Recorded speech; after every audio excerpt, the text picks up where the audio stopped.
Bonjour tout le monde. Dans cette vidéo, nous allons essayer de faire un petit exercice où nous allons voir ensemble tout ce qu'on avait vu pendant les différentes vidéos qu'on avait ensemble relatives à l'achat, vente, stock et la comptabilité. Alors, j'ai déjà préparé l'exercice. Donc, il faut s'assurer que vous avez déjà installé le module achat, module de vente, stock et la compta générale. Donc, nous allons créer un article qui s'appelle PCHP avec les propriétés suivantes. L'approvisionnement, c'est l'achat. Le minimum 5, le maximum c'est 20. Le prix d'achat, il est fixé à 5 000, alors que vente, il est fixé à 6 000. TVA à l'achat et à la vente, il est à 20%. On doit bien sûr définir le compte de dépenses et de revenus et la facture d'achat basée sur réception et celle de vente basée sur commande. Voilà, donc on va commencer par la première question. Donc on va aller à l'application. Donc j'ai déjà installé le module demandé. Alors je vais aller à inventaire. Je vais aller à article, et je vais créer. Alors c'est PCHP.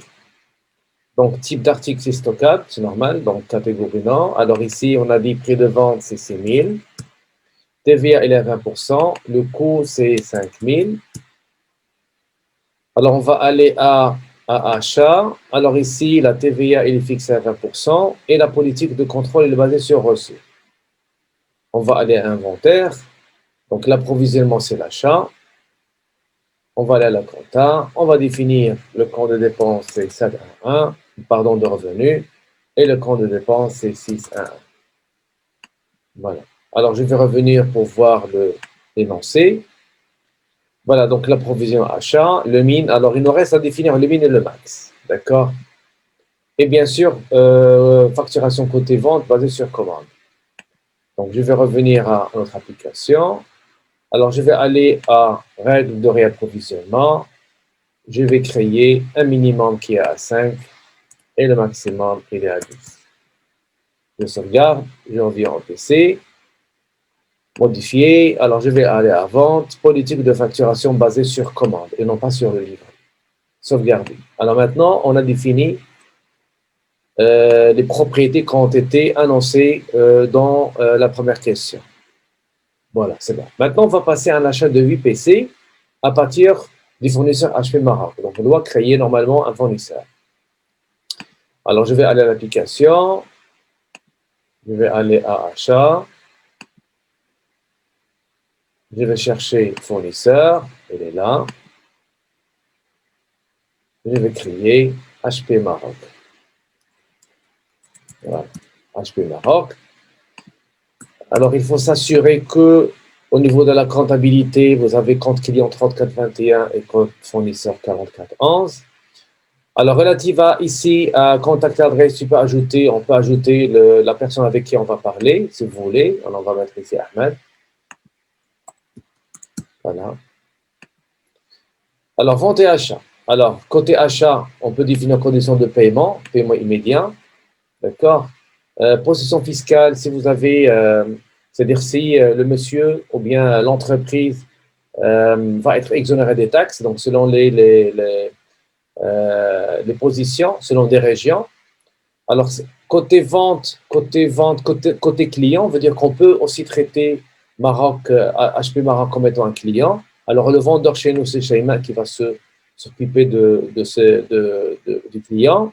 Conditions de paiement, je vais faire ici par exemple 15 jours. Et ici, le secteur, si jamais vous avez un secteur relatif à monsieur achat. Alors, vous voyez qu'il y a des champs ici que vous n'avez pas, vous. Pourquoi? Parce que normalement, je vais installer d'autres applications. Alors, une fois c'est fait, je vais sauvegarder. Alors, je vais aller à commande, demande de prix. Et on va créer un achat. Donc, l'achat, normalement, commence par demande de prix. Alors, ici, c'est HP Maroc. Alors, ici, vous avez la date d'échéance de ce devis. Donc, on va mettre ici, par exemple, le 12. Voilà. La date de réception, quand est-ce qu'on va recevoir la marchandise, je vais mettre ici, par exemple, le 17. Mais vous pouvez bien sûr changer. Donc, je vais faire le 13.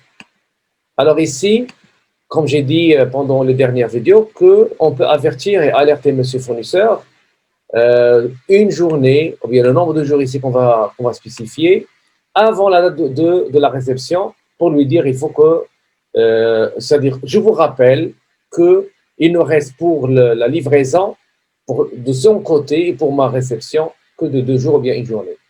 Alors, je vais ajouter ici l'article HP, HP, PCHP, et j'ai dit qu'on va acheter, alors je vais voir l'exercice, alors on va acheter 8 PC. Voilà. Alors, je vais mettre ici 8. Alors, vous avez ici le prix, il est défini par défaut parce qu'on a déjà défini dans l'article. Alors, ça, c'est le devis. Si jamais, alors l'exercice, je dis passer un achat, alors on va confirmer la commande. Voilà, donc la commande a été confirmée. Vous allez voir ici un bon de réception qui a été attaché à ce document d'achat. Et vous avez ici la création d'une facture. Donc, on peut créer la facture à partir aussi de l'achat. Je reviens à l'exercice. Alors, troisièmement, valider la réception de cette. Alors, je vais venir ici. Je vais maintenant aller à inventaire. Je vais aller à réception. Et je vais chercher, donc je vais seulement mettre ici en ordre. Voici la réception que je vais recevoir à partir de M. HP Maroc. Alors, je clique. Alors, si normalement on a tout reçu, je clique sur valider directement. S'il y a un manque, on fait modifier. Je clique là. Alors, ajouter une ligne. Je vais mettre ici. On a reçu 7. Et confirmer. Alors, normalement, votre cas, vous avez ici la colonne qui s'appelle fait. Vous allez seulement cliquer là et vous allez modifier. Et je valide. Alors, une fois que je valide, Odoo me dit que si je veux que je crée un reliquat, veut dire il y a le reste. Alors, je vais bien sûr accepter. Si pas de reliquat, Odoo va ignorer carrément le reste. Alors, je clique sur créer un reliquat. Alors, qu'est-ce qui se passe maintenant? Si jamais je clique sur reliquat, alors vous allez remarquer qu'il y a un autre BR qui a été créé, d'accord, mais qui va contenir le reste, c'est-à-dire un seul PC. Une fois on va recevoir cette quantité, vous allez venir ici, vous allez valider. Voilà, très bien. Alors, je reviens à l'exercice. Maintenant, je vais facturer 5. Alors, je vais aller à l'application. Alors, j'ai dit que dans la commande, dans l'application achat, d'accord. Alors, dans cet achat-là, ou bien celle-ci, alors vous avez ici créé une facture. Donc, je peux créer la facture contenant alors je vais voir combien, que 5. Voilà. Alors, je clique créer une facture. Alors, je vais modifier et je vais mettre ici la quantité 5. Alors, je sauvegarde. Bien sûr, pour qu'on puisse payer la facture, il faut la confirmer. Je veux dire la confirmer, nous allons la comptabiliser. Et le fait de confirmer, les écritures comptables vont être passées automatiquement. Je reviens à l'exercice. Alors, j'ai facturé les 5. Maintenant, je vais passer de paiement pour cette facture par chèque. C'est-à-dire que je vais payer par 2 chèques. Alors, ici, je n'ai pas demandé c'est-à-dire le montant. Alors, vous pouvez le diviser en 2 comme vous voulez, mais vous allez payer en 2 chèques. Alors, comment je vais faire ça? Alors, soit que je vais cliquer sur enregistrer un paiement ici, je vais passer le premier paiement. Par exemple, ici, vous avez 30 000, donc je vais passer 15 000. Et après, je vais payer encore par 15 000. Ça, c'est la première méthode. La deuxième méthode, je peux aller à la comptabilité. Alors, j'avais montré ça. C'est seulement un petit rappel. Je peux aller à la compta. Je vais aller à la comptabilité là. Pardon, et fournisseur. Vous avez ici les paiements. Alors, je peux créer 2 paiements. Paiement chèque pour monsieur fournisseur. Mais seulement après, il faut associer ce paiement à la facture. C'est la différence qu'il y a entre la méthode que je vais vous montrer et cette méthode ici. Alors, je reviens bien sûr à l'achat. Je vais aller à l'achat qu'on vient de faire. Donc, je vais l'éditer. Et je vais créer, pardon, ce n'est pas l'achat, mais la facture. Alors, j'ai oublié. Alors, la facture, la compta, je vais rester ici. Fourniture facture. Alors, voici la facture d'aujourd'hui qu'on vient de faire ensemble, 30 000 dirhams. Alors, je vais cliquer sur enregistrer un paiement. Alors, ici, vous avez le journal, c'est banque. Alors, ici, je vais changer 15 000 dirhams. Date de règlement, mémo, c'est-à-dire ce montant relatif à la facture telle ou bien chèque telle. Et vous voyez que ici, Odoo va me dire que la facture elle est encore ouverte parce que je vais la laisser. Sinon, je peux la marquer comme payant, comme payé. Alors, je vais cliquer sur créer un paiement. Alors, ce ruban-là, c'est le statut de votre facture. relative au paiement, donc il est payé partiellement. Alors vous allez voir ici qu'on a ajouté, donc le total était 30 000, payez-le, c'est aujourd'hui. Et si je clique sur le i, vous avez le détail de paiement. On a payé 15 000, donc le montant dû, il reste 15 000. Alors je vais répéter, enregistrer un autre paiement. Alors il me montre ici le reste automatiquement, c'est 15 000, et je clique sur créer. Voilà, maintenant, le ruban ou bien le statut, c'est le paiement, c'est-à-dire que la facture, elle est en paiement. D'accord, elle n'a pas encore été payée, parce que le paiement va être fait, sauf si que la transaction a été effectuée au niveau de la banque. C'est ce qu'on va faire après. Voilà, donc la facture est payée. Il est en paiement, bien sûr. Alors maintenant, c'est terminé le côté achat. Maintenant, on va passer côté vente. Passer une vente de 6 PC au client Tanger. Alors, je vais aller à l'application vente. Voilà, donc je vais créer un devis. Alors, bien sûr, il faut définir le client. Alors, vous avez le choix de venir commande et créer le client et revenir ici. Ou bien que ici, je peux cliquer et créer le client. D'accord? Alors, Tanger. Alors, je pense Tanger, je l'ai déjà. Alors, par exemple, je vais faire Tanger 2. Voilà. Je le crée. Automatiquement, il va le créer. Si vous voulez l'éditer, tu cliques sur ce bouton et tu peux bien sûr le reconfigurer quand vous voulez. Annuler. Voilà, la date d'expiration du devis, je vais faire par exemple, donc normalement je dois changer la date, donc c'est pas 21, donc c'est 2021. Voilà, alors ici c'est 2021, non, pardon, voilà, 2021 et janvier, et nous sommes le 10. Alors je vais par exemple devis, date d'expiration, je vais donner une semaine. Voilà. Alors, condition de paiement, je peux le spécifier là. C'est-à-dire ici, on le respécifie parce qu'on va le spécifier côté client. Lorsqu'on va paramétrer le client, ou bien on va le mettre ici, donc paiement immédiat. Pourquoi il est vide? Parce qu'on n'a pas défini le paiement côté client. D'accord? Alors, liste des prix, moi j'ai invoqué les listes des prix. Alors, vous n'avez pas ça. Alors, ajouter un article. Alors, l'article c'est HP, TCHP. Alors, on va vendre 6 PC. Alors, 6 ici. Voilà. Alors, le prix, il est à 6 000. Et voici donc le total de ce devis. Alors, une fois le client il a accepté, je vais cliquer sur confirmer. Alors, je reviens à l'exercice. Passer une vente, donc je vais passer. Et la facture qui est réglée par chèque. Alors, normalement, je n'ai pas dit livrer le client. Alors, est-ce que le Odoo va me permettre à facturer sans que, normalement, une livraison a été faite avant? Normalement, possible. Pourquoi? Parce que j'ai configuré PCHP à ce qu'il soit facturé sur commande. Donc, vous allez voir. Alors, je vais créer une facture. Alors, je vais voir ici. Donc, passer une vente, créer la facture, puis régler par chèque. Voilà. Donc, j'ai créé une facture à la facture normale. Créer. Alors, je vais la créer et l'envoyer à monsieur comptable, ou bien je peux la créer et la voir et l'afficher. Alors, maintenant, je vais la créer. Donc, la facture a été créée. Et vous remarquez ici que à ce document de vente est attachée une facture et une livraison. Donc, je vais aller à la compta. Je vais aller côté client. Je vais cliquer sur facture. Et vous allez remarquer qu'une facture a été créée pour monsieur Tanger 2, pour le client Tanger 2. Alors, je clique là. Alors, j'ai dit confirmer. Donc, on va confirmer. Et nous allons bien sûr voir la question suivante qui est créer la facture et régler par chèque. Donc, création de la facture, on a créé. Pour qu'on puisse régler, il faut confirmer. Et on va bien sûr régler via chèque, par chèque. Alors, je vais cliquer sur enregistrer un paiement. Alors, de la même façon, on peut venir ici et on peut passer un paiement. On le crée et normalement, après, il faut l'attacher à la facture. Alors, je clique sur créer un paiement. Alors, c'est 43 000. Alors, ici, le compte bancaire, si vous avez le RIB, par exemple, du client, créez un paiement. Alors, vous allez remarquer que la facture, elle est en paiement comme la facture d'achat. Alors, la question suivante, à travers le relevé bancaire, lettrer les deux factures. Voilà. Alors, je vais aller au tableau de bord. Je vais cliquer sur banque ici. Vous avez banque, je vais cliquer sur créer. Je vais mettre ici RLV, le relevé, par exemple, d'aujourd'hui, alors le 10 par exemple. Alors maintenant, je vais ajouter les transactions. Quelles sont ces transactions? Ce sont les chèques qui ont été, que ce soit les chèques qui ont été donnés à monsieur fournisseur que nous avons, nous, versé dans notre banque, ou bien que c'est-à-dire, pardon, c'est le fournisseur qui va les verser dans son banque, ou bien le chèque, on va passer, nous, dans notre banque. D'accord?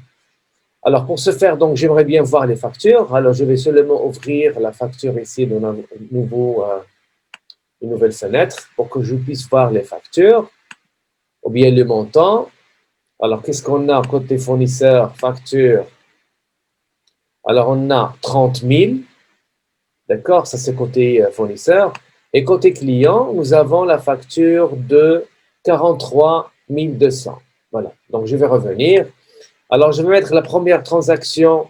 Alors, c'est par exemple si chèque BMCE, partenaire, c'est HP Maroc. Et moins 30 000. Alors, le signe négatif veut dire qu'on a fait sortir de l'argent de notre banque. Alors, ici, chèque.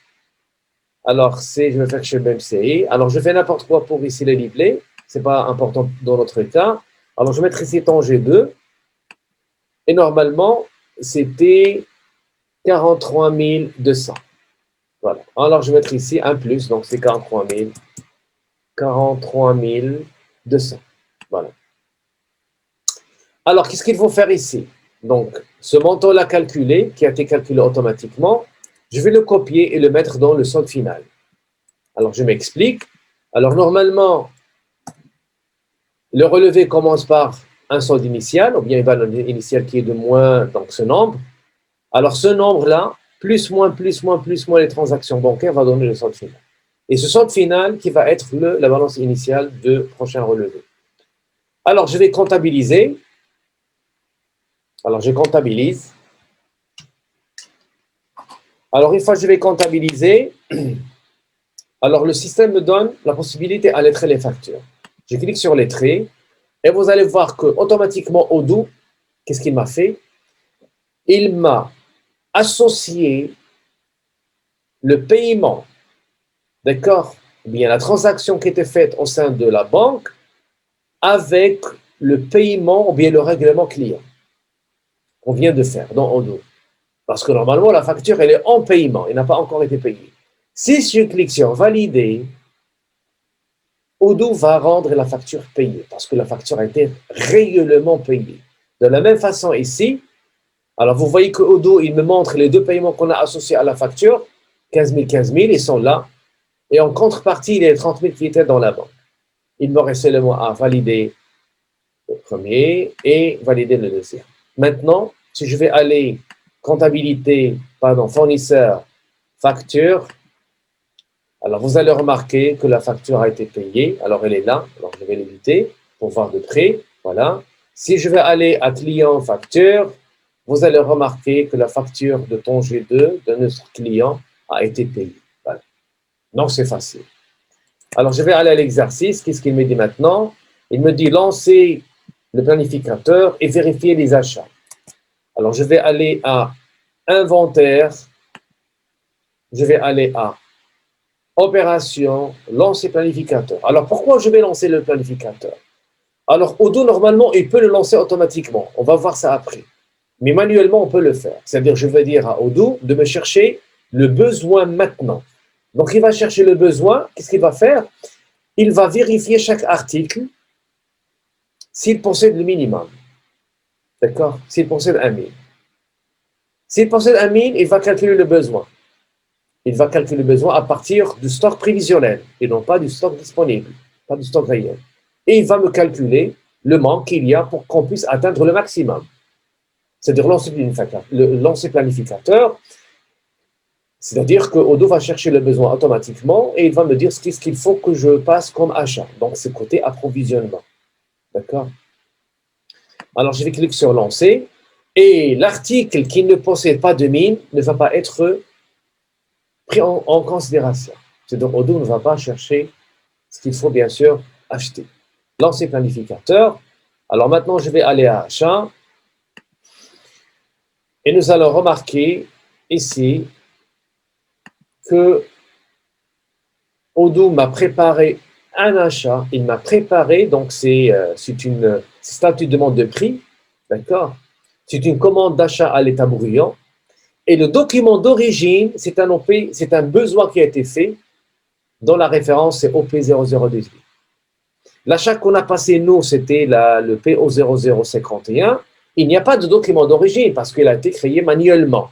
Mais ce document-là, il y avait un document d'origine qui lui a donné naissance. Donc, c'est comme ça, normalement, que, alors si je vais entrer, que Odoo va vous approvisionner automatiquement, bien sûr, le côté article relatif au stock. D'accord? Et bien sûr, on va faire passer l'achat et ce n'est pas production. Pourquoi? Parce que le PCHP il est configuré côté approvisionnement comme achat. C'est-à-dire on l'achète. Voilà. Alors, je vais aller à l'exercice. Maintenant, vérifier les achats. On a vérifié. Donc, Odoo a automatiquement généré la commande d'achat. Alors, afficher le CPC, c'est le compte produit charge, le bilan et le grand livre.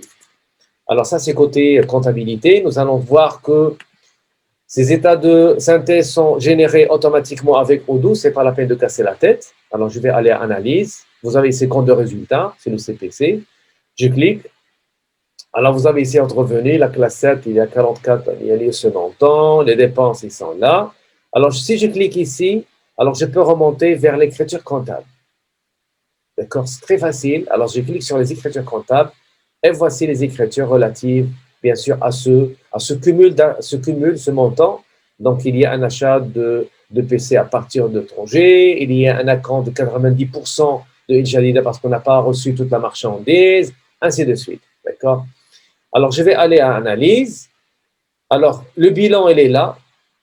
Et le grand livre, il est là. Alors, je clique sur le bilan. Alors, si vous êtes déjà expérimenté avec ça, voici la banque et la caisse, les créances, les actifs. Voilà. Donc, ici, le côté passif, vous avez les dettes. D'accord? Relatives au fournisseur. Alors, je clique sur Analyse. Vous voulez le grand livre, il est là. Voilà. Les classes sont ici. Et bien sûr, vous pouvez jouer avec ce filtre. Alors, on peut montrer ce semestre, d'accord, que ce mois, ou bien... Donc, vous pouvez jouer ici, d'accord. Voilà. Alors, je reviens à l'exercice. Alors, l'exercice ici, vérifier le mouvement stock relatif à l'actif PCHP, le mouvement de stock. Alors, je vais aller à Inventaire, je vais aller à Analyse, et vous avez ici le mouvement de produit. Je clique. Alors, je vais chercher où se trouve PCHP. Le PCHP, il est là. Alors, qu'est-ce qu'il me dit? Il me dit qu'il n'y a qu'un seul mouvement qui a été effectué.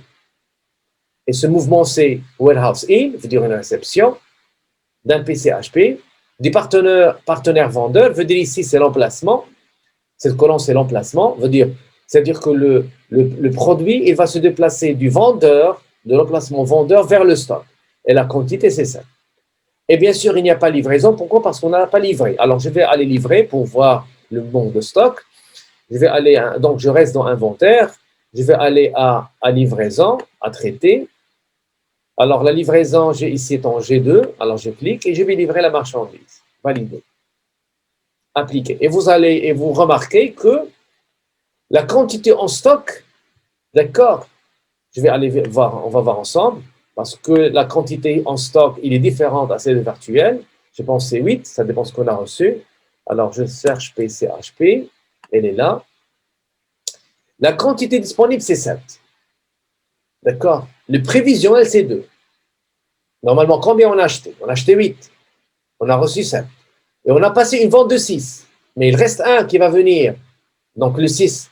7 et 6, ça fait 1. 7 moins 6, ça fait 1. Mais il y a le 1 qui va venir.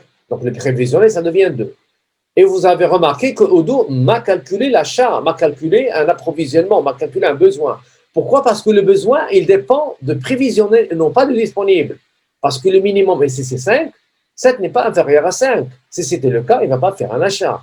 Donc, le besoin se calcule à partir des prévisionnels et non pas des disponibles. Alors, je vais revenir à tableau de bord du stock. Alors, la livraison 7. Je vais livrer celui-là. Valider la livraison. Appliquer. Alors, si maintenant nous allons aller à l'article, d'accord, je clique sur article. Je vais aller à PC, HP. Alors, maintenant, vous allez voir que le disponible, c'est 1, prévisionnel, c'est 2. Parce que le 2, il reste le 1 qu'on n'a pas encore reçu. Voilà. Alors, je vais aller à analyse mouvement de produit. Alors, je vais chercher PC, HP. Alors, je peux le chercher ici, d'accord? Alors, PC, donc je dois faire ici PC, HP. Alors, je vais le chercher dans article. Elle est là, PC, HP. Et vous trouvez qu'il y a deux mouvements. Un mouvement d'achat, c'est warehouse in, et un mouvement de vente. On a vendu à monsieur client en G2, c'est customer. Donc, le mouvement, c'est à partir du stock vers le client. Bien sûr, ce mouvement, on peut le voir aussi à partir de l'article. Donc, c'est la même chose. PCHP. Alors, vous avez ici mouvement de produit. C'est-à-dire, on va essayer de voir que le mouvement produit de PCHP. Et voici, bien sûr, le mouvement. Bon, j'arrive à la fin. Alors, la vidéo prochaine va être, on va essayer de traiter le côté production. D'accord? On va essayer d'installer manufacturing, on va installer l'application gestion de qualité et nous allons voir comment on va lancer un ordre de production, d'accord, à partir bien sûr d'un besoin. Et merci pour votre attention.